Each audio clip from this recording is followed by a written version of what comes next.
Welcome to the Salmon Runs YouTube. Enjoy the video.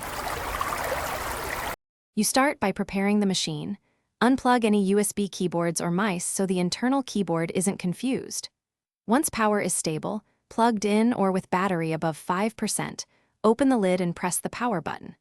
While booting, watch for HP splash or LED activity. This confirms firmware responding. If you see a keyboard light or lock icons, make sure num lock and caps lock respond when pressed. That initial response tells you the keyboard hardware and BIOS are active.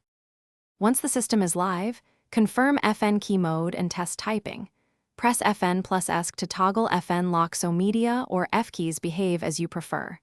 Then open Windows settings and navigate to keyboard to set repeat delay and repeat rate for comfortable typing. This fixes missed keystrokes. Next, open Notepad and systematically press each key to ensure every character appears. If a key is inconsistent, try cleaning around it or gently reseating the keycap. To finish, verify software and hardware.